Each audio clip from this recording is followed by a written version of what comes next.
It is the Riot Podcast. This is the Monday, September 11th edition of the show. Isaiah, I don't know if you've seen this out on store shelves, but Fanta is getting in on the mystery flavor for Halloween bandwagon. We already know Mountain Dew. They've done the Voodoo mystery flavor for years now. They've got a new one out. But now so does Fanta.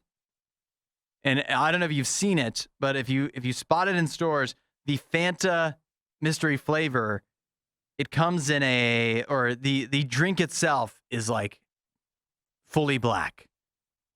The cans look cool. They do look cool. It's like black, and then it's got it looks glow in the dark. Like a sea green kind of feel. Yeah. Kind of like the Statue of Liberty or something. And the other thing that's cool about it is that they only have it in zero sugar, it looks like, which I appreciate since that's what I would typically drink. But there's one more thing unique about this Fanta mystery flavor. They call it What the Fanta. The other unique thing is it supposedly turns your tongue black. There you go. Now, it leads me to wonder, I've got two things that concern me about this. One, if it turns your tongue black, what is it doing to the rest of your body? You know what I mean? But do you think it's bad for you? Yeah. You think that's a sign that it's bad for you? What kind of chemicals are in Every this thing? pop that you drink, if you drink an orange Fanta, it would turn your tongue orange. No, it doesn't. Yes, it does. Every pop does that.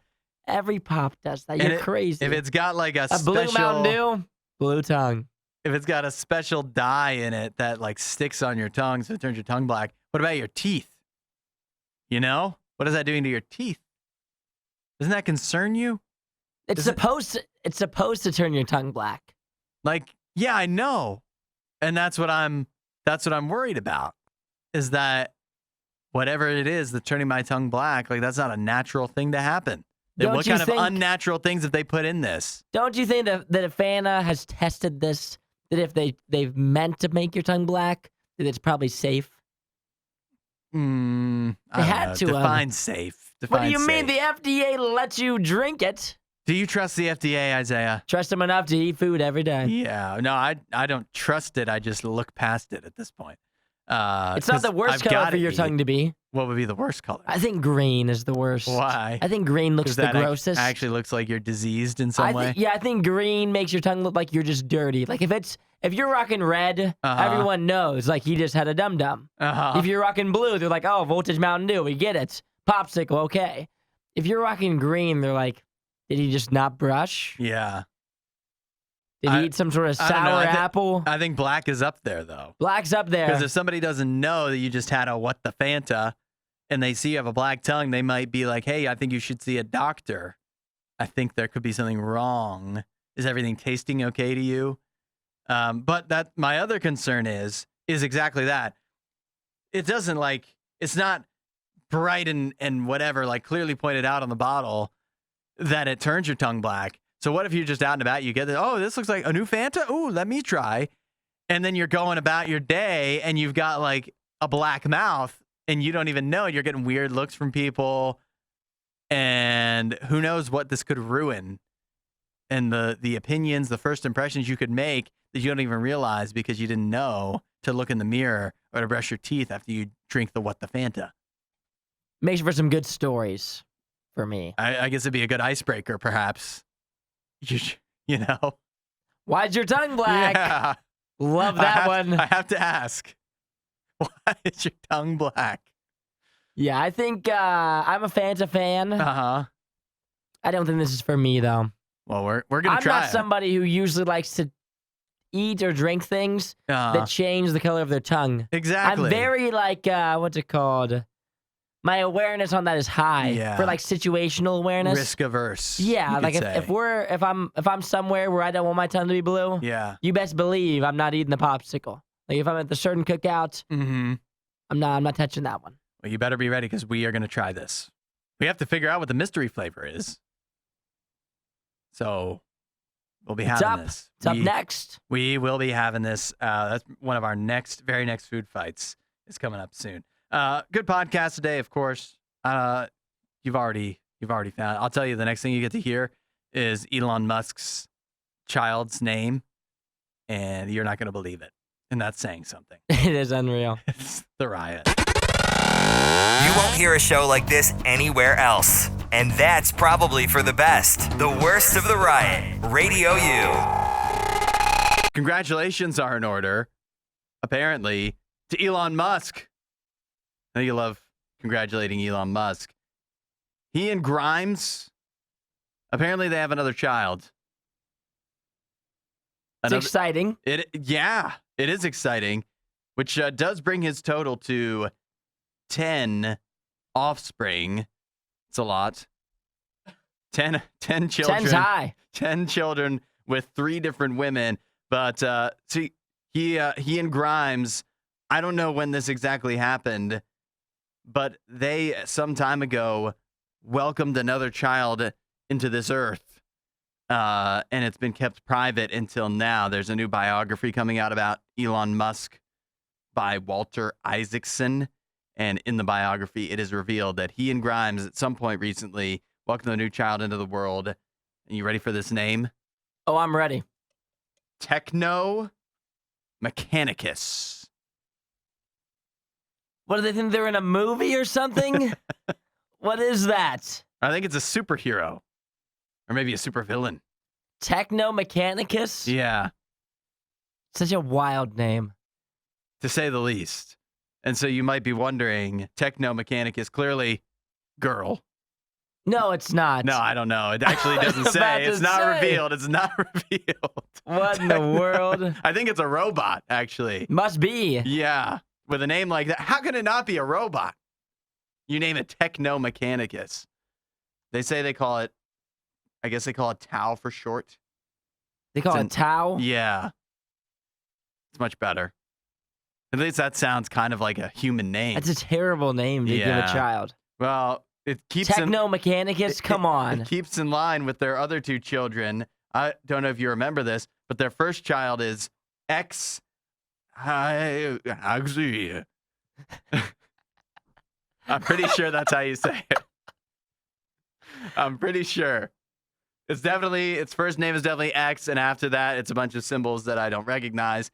It's like the letters that you can press on the keyboard if you like hold down. Yeah, if you long press. If you long press. And when you text, there's a bunch of other letters that we didn't even know existed. Uh-huh. That's what this child is named. That I believe are in a different language. And then their other child, their daughter, is named Exa, not to be confused with X. Exa Dark Sidrael Musk. Why do they sound like supervillains? Maybe they are. Exa Dark. Her second name, I don't know if that's her middle name or if this is a full, like, I'm not sure. Yeah. It's just Dark. Yeah. Exa Dark. Side rail. Side rail. Not even, I don't even know what that is. Yeah. Musk. Yeah. Yeah. Techno Mechanicus feels normal by comparison. Yeah, I mean, that might be the best name of the 3. Yeah. I mean, the second one you can't even say. Yeah. It's just 7 letters with a space in between each of them. Yeah. I mean, go ahead. Try pronouncing that. Like, if somebody applied to Radio U with that name, with the 7-letter name, yeah. XX, Yeah. I wouldn't even take it seriously. I think they fell asleep on the keyboard when they made their resume or something. But Techno Mechanicus, I mean, I guess these kids probably won't have to work because they have so much money Probably not. coming their way. Although it sounds like this is a quote from the biography by one of the other women, not Grimes, that Elon Musk has children with. She says, he really wants smart people to have kids. So I feel like it sounds like he wants these kids to grow up and like be smart and like do things like he's doing. Like fly around in private jets and demand that people make electric cars. Yeah, these names are crazy, though. They're out there, to say the least. I mean, in 40 years from now, if there's someone super famous named Techno Mechanicus, I'm going to think he's a robot. That'll be the future. Nobody does it better. The Riot Radio U. What do you do for your dog's birthday? Do you actually celebrate it in any way? Because for me, today is my dog Zafira's birthday, and I will be celebrating tonight. Got a text in from Shauna. Shauna says, I bake my dogs a peanut butter pumpkin cake with blueberries and bacon smothered in peanut butter. That sounds pretty good for humans. You share it? She says she lets them unwrap toys and treats and then takes them on rides to their favorite places. It's a big day for Shauna and her dogs. That sounds like a good time. That sounds like a pretty on par birthday. Yeah, That's more than I do on my own birthday. That's right. She goes all out. Let's see. Jordan here. I like this. Jordan says she takes her dog to the pet store and does that thing where you let your dog pick out just let it kind of roam wild until it finds something. Mm-hmm. Maybe it's a new bird for all we know. You do have to be careful when you let your dog just roam free in the store. Yeah. See what it picks. But that's a fun one, though. I've seen people do that on YouTube. I've never done that. I don't think it always comes back to there's not a lot of scenarios outside of my home where I trust the fear of the dog. In fact, I don't really trust her inside my home, to be quite honest with you. Lots of people texting in saying they like to do kind of the Shauna deal and make a dog-friendly cake, which is what I'm doing. But I am not going the route of making it, peanut butter. Obviously you can't do chocolate, but I'm not doing the sweet cake. You know what I'm doing, Isaiah? What are you doing? I'm going meat cake. You're doing a meat cake? Yeah, because what do you think? You're thinking of your dog. What would your dog enjoy more, meat or blueberries? Interesting. Probably meat. I think Zafira the dog, she's a carnivore at heart. I think I get her some good, I don't even know what I'm going to exactly put in. I have to find a recipe. But that's what I was thinking. I was a meat cake for a dog is what I'm going with. So are you thinking cooking a bunch of, are you going to make steak and hamburgers or what are you thinking? Probably not steak, but maybe Well, maybe it seems like a birthday dinner. Like a ground beef, ground beef and put some bacon on it. Something like that. I don't know. It's probably too fatty, but it's her birthday. So I'll look up. I haven't gotten a recipe So you're yet. not going so much a cake. Yeah. More of a special dinner. It will be presented as a cake, though. So I guess it kind of kills two birds with one stone. So you're putting it together? Yeah. Yeah, I don't know. Where do you buy a meat cake? Well, that's what when you keep on saying cake. Yeah. It sounds like you're doing a special meat meal. I guess it's really what it is. You know what it is? It's really like a casserole at the end of the day. Yeah, it is. It's a casserole, yeah. But I think Zafira the dog, for me, if somebody told me I'm having casserole, I might not be that excited. I think Zafira the dog, when she sees this casserole, she's going to be excited. Yeah, she'll be excited. She's going to be. She'll smell it and be excited. I have also, presents have already been procured. We got treats. We got a new toy for Zafira the dog. So she's going to be living large today. I'll tell you that. That's the best. Yeah. Good for Zafira. Happy birthday, Zafira. Happy birthday, Zafira. This is Radio U's Worst of the Riot. We've talked a few times on the show about marriage traditions that are going by the wayside. More and more tradition is being left behind. People are moving into the future, moving into the modern age. But it seems that there's at least one tradition that's not going anywhere when it comes to weddings. And that is the wife taking the husband's last name. 80% of women say they took their husband's last name or they plan on taking, when they get married, plan on taking their husband's last name. How do you make sense of that? Why is this the tradition that's sticking? I don't really know. Speak for women here, Isaiah. Tell us what's in their mind. What's going on up there? See, because I've never really thought about the whole switching name thing. Uh-huh. Because I'm a guy. Yeah, why would you? Would you ever take? I know a few guys that have taken their wife's last name. Not for me personally. Yeah. But I'm sure for somebody. Yeah. That's an people answer. Have done it.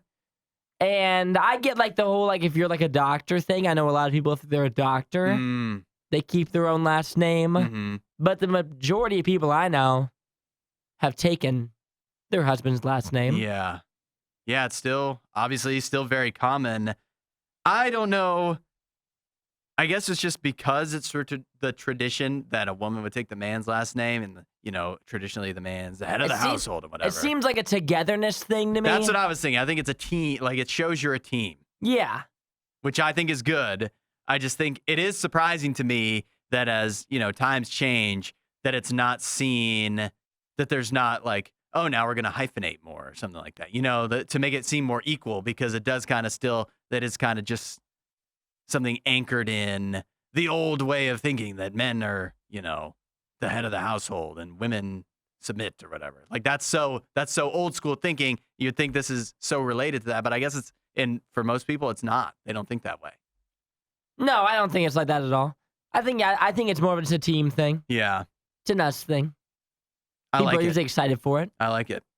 I'm for it as well. My wife took my last name. I thought she hyphenated. No, yeah, she did take my last name, but even all these years later, it is interesting, and I don't think, I guess it would be, I think it would be weird to be a woman and have to change your last name at 25 years, 30 years into life, whenever you get married, and all of a sudden you have a different name. But don't make them start questioning it now. Yeah, right. It's just, it's a lot cool. of hassle. Like you have to go, like, your driver's license, your banking, like all this stuff you have to change. Your Facebook. But I guess it's worth, I guess it's worth it. I guess it's worth it for the team. You do it for the team. I feel like I have a strong last name. You do? It'll fit. I have a first last name. Yeah. Makes it tough. Any woman will be proud to have that as their last name. The old Jacob. Add a little riot to your Instagram feed. Follow @RadioU Official. The Riot. Radio U. Got a guy on Reddit.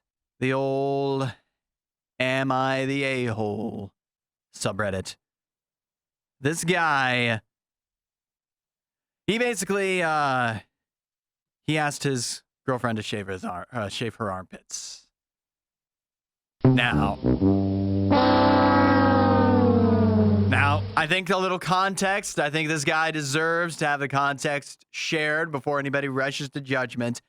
He says, typically, she will go a while. She does shave her armpits occasionally, but she'll go a while, maybe every 2 to 3 months, she'll go ahead and shave them, particularly if it's a special occasion.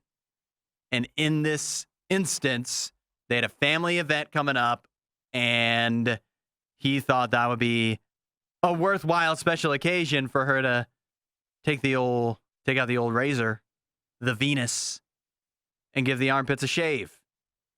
He asked her to do that, and she got offended. Is he in the wrong?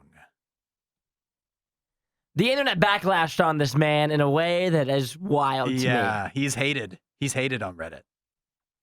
See, but my thought is I don't think it was a harmful request. You don't think so? I mean, some of the responses, she likes it, as she told you, and what's important is what she thinks about her body. Did she ask your opinion on if she should shave? No. Then she doesn't want it, so keep it to yourself. Are some of the comments? Yeah. Do you have hairy armpits? Why does she have to shave hers? Things like that. But I think it's a fair request for him to ask. He's going to see his family. Uh-huh. And he's not saying that he likes it or dislikes it. Mm-hmm. I think what he's more worried about is, like, if his family's there. Yeah. I don't think he's worried about himself. Obviously, he doesn't care. It says that she shaves him every 1, 2, 3 months, whatever. Uh-huh. And they're still together. Yeah. So clearly, he doesn't mind. He says he probably would prefer them shaved, but it's not a big deal to him, I guess. He says, I don't have an issue with it most of the time, but I'm not used to it. I prefer she shaves, but he says she also shaves like her legs and everything. So it's just the armpits that she'll let get some tufts sprouting out. Like if I had a girlfriend and she asked me to do something different to get a haircut before a family event, or to trim my beard, or do something, I'd be like, fine, that's fine, whatever you want. Definitely different. You think that's different? It's definitely different. Then shaving your armpits is the same thing as shaving my face. What do you think? What do you think is someone's more connected to? Well, my beard or her armpit hair? What's the difference? I love my beard a lot more. I love my beard a lot more. Here's the problem with it. Here's why, and some people got at this, that it's not that he asked her to shave. It's how he put it. Because one, it's for the family event, but he's not asking her to shave for her benefit.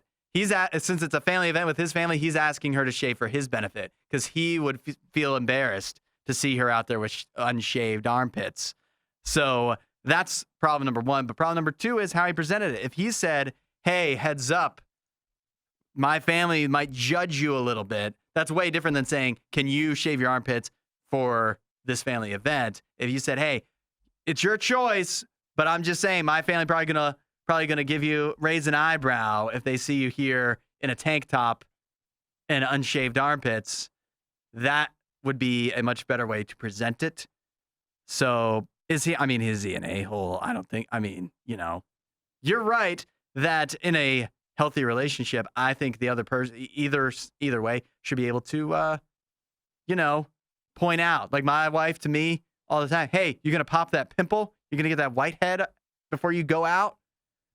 That's, I feel like that's in the same vein, but that's part of a healthy relationship. It's just how you present it, though. You don't want to go out there with a pimple on your face, do you? Versus you have to pop that pimple before we go anywhere. It's a little different. I don't think it is. I think it's fine. And you just got to accept, like, this is, if you hate the armpit thing so much, then that's it, huh?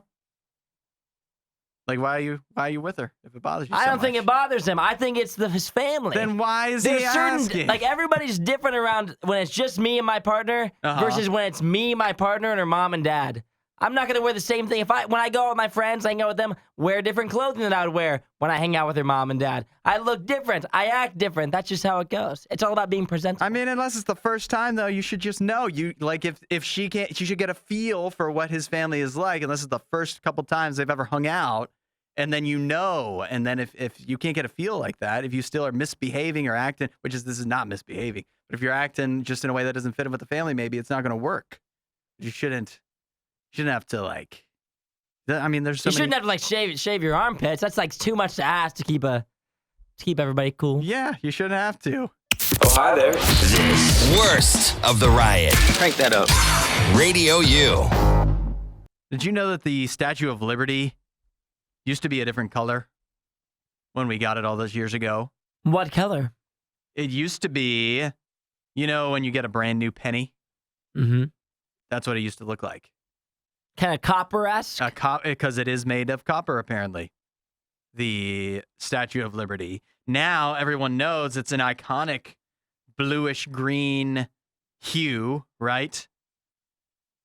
But if you go back in time, when France gave it to us in, it says here, 1885, it would be similar to looking at a brand new penny, the Statue of Liberty. But because of time, with copper over time, it becomes blue and green. So now there is a movement online, particularly on Twitter/X, to go ahead and scrub the Statue of Liberty, give it a good cleaning, and restore it to its former glory, to what it once looked like.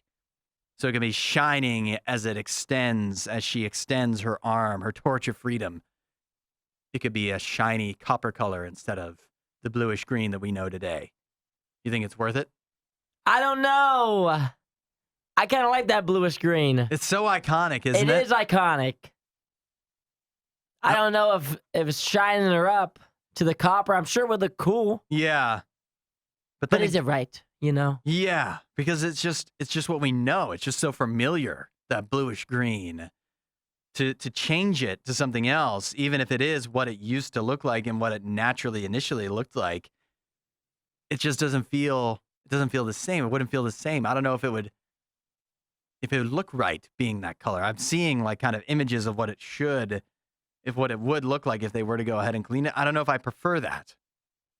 But then, at the same time, this would be a great source of revenue for the Statue of Liberty. Because if it gets shined back up, I've seen the Statue of Liberty. Do I ever need to see it again? No. I never need to go back and see it again. But if they shine that pupper up, best believe I'll see it. You're going to plan a whole vacation around going back to the Statue of Liberty. People would go see it, though. You'd have to make it an appointment, not dilly-dally, because you'd have to go before it turns back into the blue-green. That would be interesting to me, to see it change over time. And what I don't know is how long that takes. Todd texted in, it would be shiny for all of maybe 6 months, then back to green. Yeah. So is it really worth it? Is it really worth it? But I'll tell you this much, the line for those 6 months Yeah. to get on the ferry, It would be an event. it would be. And the Statue of Liberty, more than anything else, is about revenue. Oh, yeah. It's got to bring in the big bucks, or else what's it even standing there for? Wasn't that a great riot clip? While you're here, you should watch more of our videos and subscribe so you don't miss what we do next.